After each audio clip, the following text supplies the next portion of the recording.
Nagsusumikap si US President Donald Trump na dagdagan ang presyon kay Vladimir Putin kasama ang NATO allies.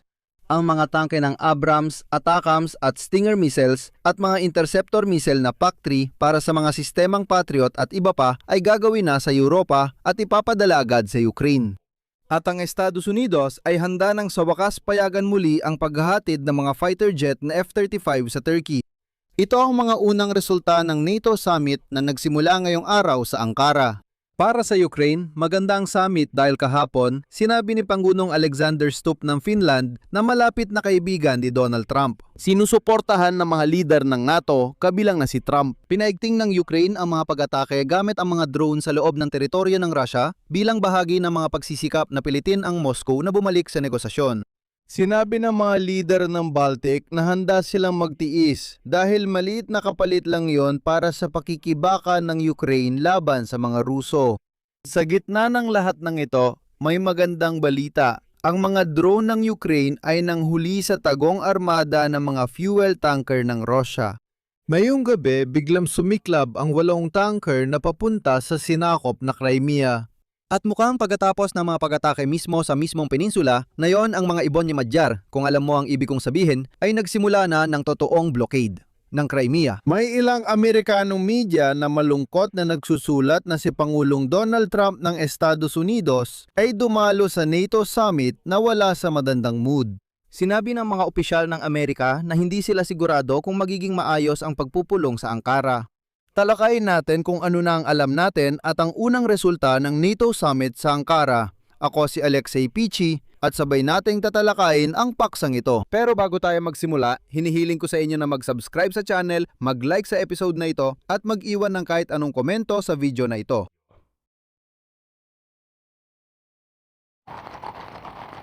Tamam.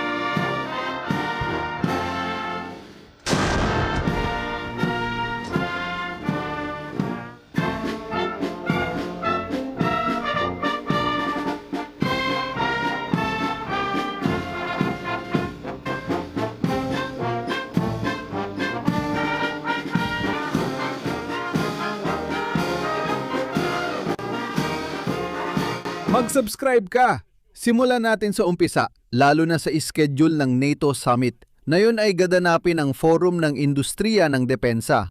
Sa event, inanunsyo na nila ang ilang kasunduan sa kooperasyong pangdepensya. Pag-uusapan at tatalakayin natin ito mamaya ng mas detalyado. Magkakaroon ng magkasanib na pahayag sina NATO Secretary General Mark Rutte at Ukraine President Vladimir Zelensky at sa gabi ay may opisyal na pagtanggap at hapunan para sa mga pinuno at kanilang asawa. At syempre, lalahok din dito si Vladimir Zelensky. Sa pagtatapos ng araw na ito, magkakaroon ng pagpupulong ang konseho ng Ukraine-NATO sa antas ng mga kalihim ng ugnayang panlabas sa isang working dinner. Matapos nito, magpupulong ang mga kalihim ng depensa ng alyansa kasama ang mga kinatawa ng Japan, South Korea, New Zealand at Australia. Iyan ang mga plano para sa araw na ito at bukas naman gaganapin ang lahat ng mahalagang pagpupulong ng mga leader. Ibig sabihin, pati ang pagpupulong ni Trump at Zelensky, bukas na yon magaganap. Ngayon, nakatutok tayo sa industriya ng depensa kung saan tunay tayong nagtagumpay. Inililipat ng Estados Unidos ng Amerika ang produksyon ng militar sa Europa. Inanunsyo ng kalihim general ng NATO na ang mga armas ng Amerika, kabilang ang mga tangke ng Abrams at mga misail na ATACMS at Stinger, ay gagawin na sa Europa. Narito ang kanyang sinabi. Sa Estados Unidos ng Amerika, ilang nangungunang kumpanya sa depensa, kabilang ang Anduril, Boeing, General Dynamics, Lockheed Martin at Raytheon ay nagkasundo sa mga bagong inisyatiba ng industrial na kooperasyon, kasama ang malalaking manlalaro sa sektor ng depensa sa Europa gaya ng Diehl Defense, Polish group na Zbrojnia Nova at Rheinmetall. Magbibigay daan ito sa atin na gumawa o magpanatili ng mga pangunahing kakayahan ng Amerika tulad ng mga tangke ng Abrams, mga misail na AMRAAM, ATACMS, Barracuda, 500M maliliit na bumbang panghimpapawid at Stinger, dito mismo sa Europa. Ito mismo ang himihiling ng Ukraine noong sinabi nilang dapat magtagumpay ang mga Europeo sa pagpapalawak ng sarili nilang produksyon at pagpapalakas ng sarili nilang military-industrial complex. Mahalagang tandaan na may ilang sandata na Amerikano lang ang mayroon. Ito rin ang tinalakay sa summit ng G7 noong Hunyo. Naalala mo?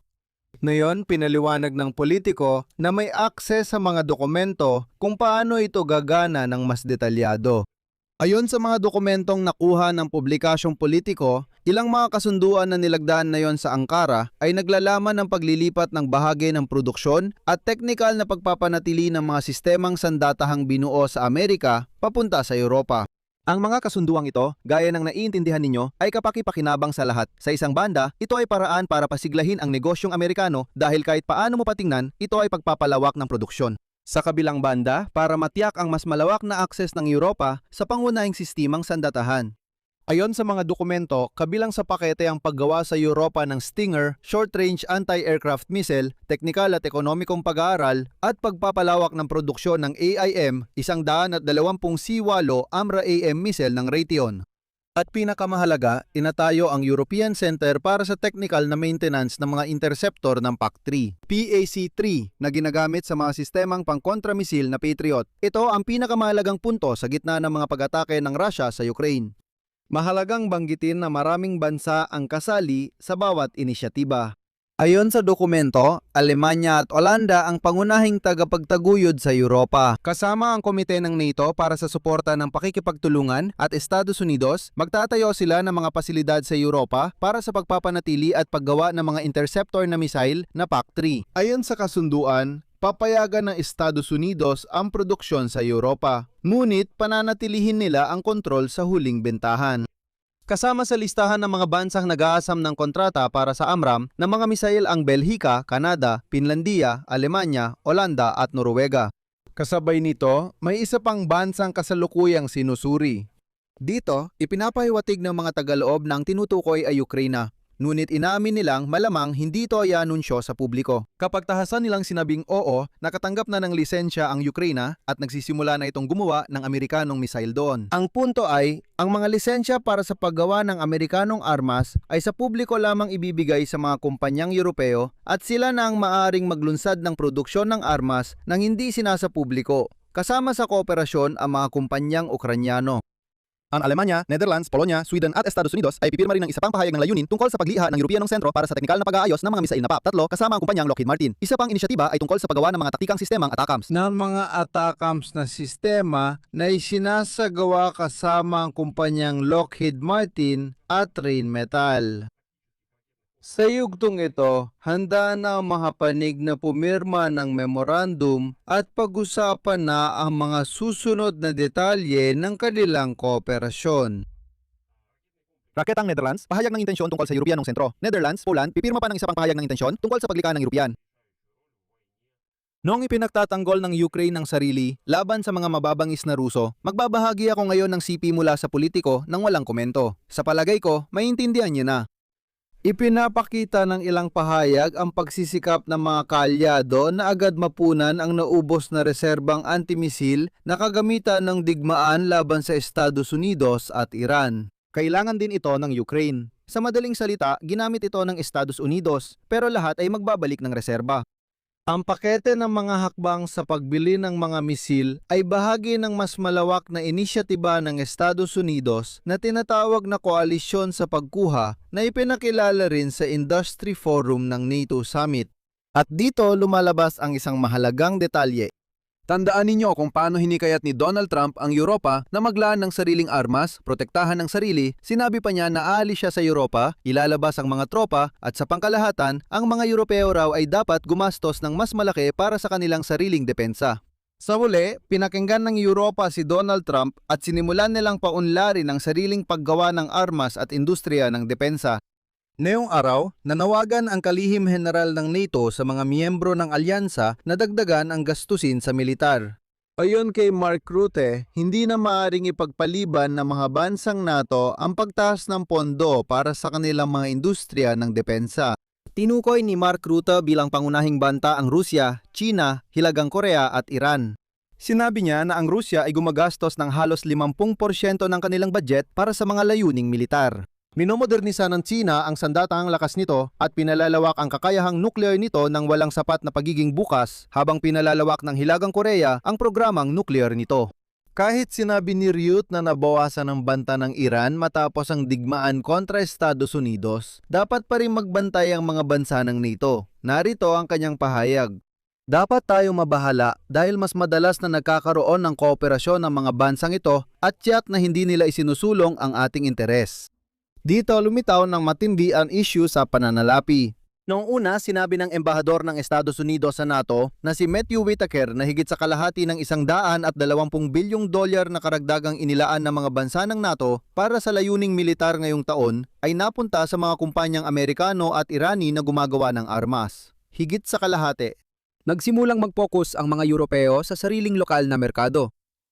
Kung magdadagdag ng pondo sa depensa, mas mabuting gastusin ito sa armas mula Europa kaysa Amerika. Parang maganda na dagdag ang pondo, pero ang tunay na nakikinabang ay ang Amerikanong industriya ng depensa. Diyan, magbibigay ako ng kawili-wiling sipi mula sa politiko.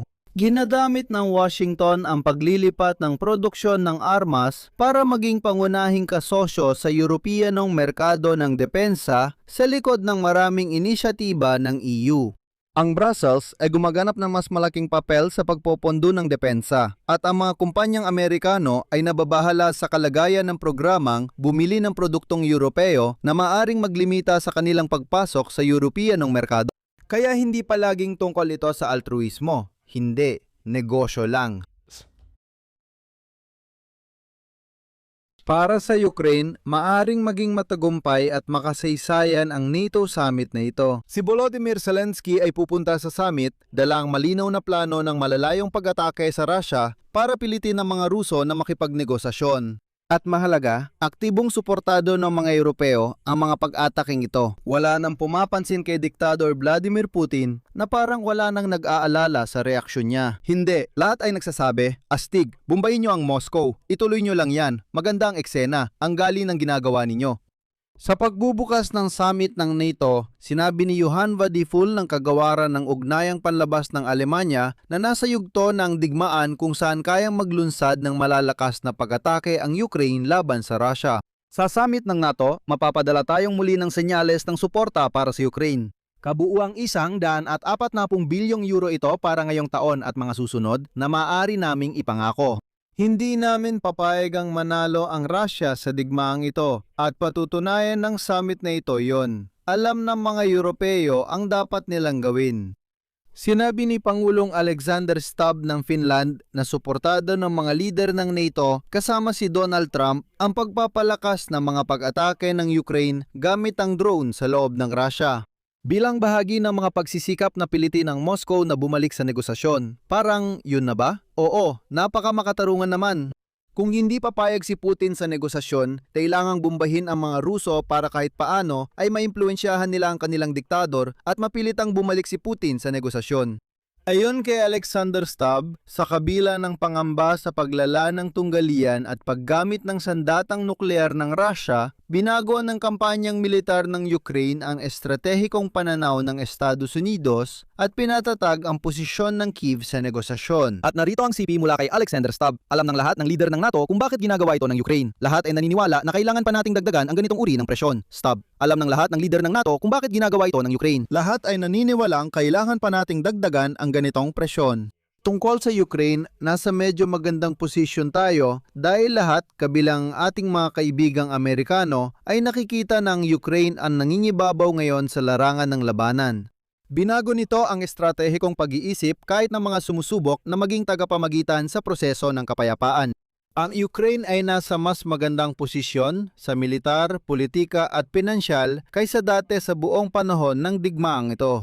Dahil dito, nakikita natin ngayon ang maraming nakakabahalang galaw sa Russia. Dito, nagbigay ng mahalagang paglilinaw si Alexander Stubb tungkol sa summit na ito. Sabi niya, malinaw na hindi pinag-uusapan ngayon ang pagpasok ng Ukraine sa NATO. Wala nang nagtataas ng isyong ito. Habang may digmaan, talagang hindi ito pinag-uusapan at walang magiging pagsali ng Ukraine sa NATO. Ang integrasyon ng industriya ng depensa ng Ukraine sa mga kasosyo nito sa NATO ang pinakamahusay at pinakamabilis na paraan para mabigyan ito ng katayuang malapit sa pagiging miyembro at lumikha ng kondisyon para sa posibleng pagpasok sa inaharap. At mismong si Alexander Stubb ang nagpaalala na bago pa man sumali ang kanilang bansa sa NATO noong 2023, ang unang ginawa nila ay lumipat sa mga pamantayan ng NATO pagdating sa mga sandata at na napakahalaga sa industriya ng depensa. Iyan din ang payo niya sa Ukraine. Sabi niya, kapag nagawa yon, magiging pangalawa na lang ang issue ng pagiging miyembro. Ang mga drone ng Ukraine, matapos ang mga pag-atake sa mga terminal ng langis at pasilidad ng enerhiya sa Crimea, ay nagsimula ng tunay na pangangaso sa flotang nagdadala ng panggatong ng Russia. Ngayong gabi, 8 tanker ang sabay-sabay na nagliyab habang papunta sa sinakop na Crimea. Iniulat ito ni Robert Madiar Brody, commander ng unmanned systems ng sandatahang lakas ng Ukraine. Ayon sa commander, hindi lang ngayon nagpapatuloy ang labanan para sa gasolina para sa sinakop na Crimea sa dagat Azov at ngayong gabi ay sa ere ito naganap. Ang ganitong operasyon ay umabot na sa bagong antas. Ngayong gabi, tinamaan ng mga Ukrainian drone ang 8 tanker na may gasolina, 1 barkong pangkarga at 1 ferry. Ibig sabihin, 10 barko lahat sa loob lang ng isang gabi. Ang lahat ng tinamaang tanker ay nasa ilalim na internasyonal na parusa at bahagi ng shadow fleet ng Russian Federation. Kaya mga lehitimong target militar ang mga barkong ito na may kargang 7 tonelada. Ito ay toneladang gasolina at may habang humigit kumulang 140 metro na itinayo mula 2006 hanggang 2012. Nauna nang iniulat ni Madiar ang pag-atake sa mga tanker na natangkang magdala ng gasolina sa Crimea matapos ang mga pag-atake ng mga Ukrainian drone sa oil terminal at mga ferry sa Kerch. Ngayon, ang panghuhuli na ito ay naging sistematiko na.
Itutuloy?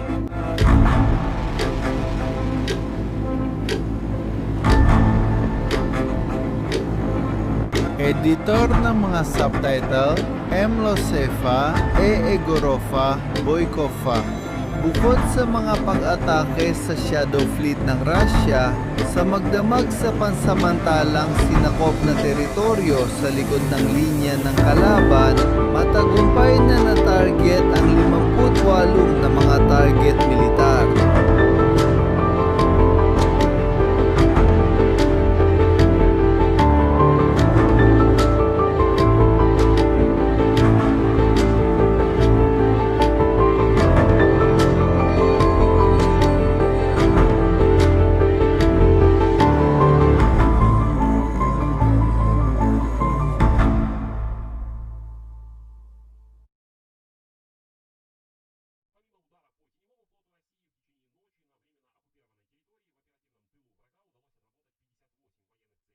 Nadamay rin ang sektor ng enerhiya sa sinakop na peninsula, lalo na ang mga pasilidad ng kuryente at mga sentrong lohistiko ng Crimea na tinamaan ng pag-atake. Ang mga detalye tungkol sa lahat ng epekto ng pag-ataking ito ay patuloy pang nililinaw, ngunit kahit sa ngayon ay maleno na malaki ang naging pinsala. At tatapusin ko ang episode nito sa isang sipi mula kay Madzar. Sipi, kakayanin natin. Babagsak ang Moscow, pakakainin at itatayo nating muli ang Crimea. Ilalagay ko rito ang 3 tuldok. Ibahagi ang opinyon at konklusyon sa comments sa episode na ito. Mag-subscribe, pindutin ang kampanilya at mag-like. Yun lang po. Ingat kayo. Paalam sa lahat.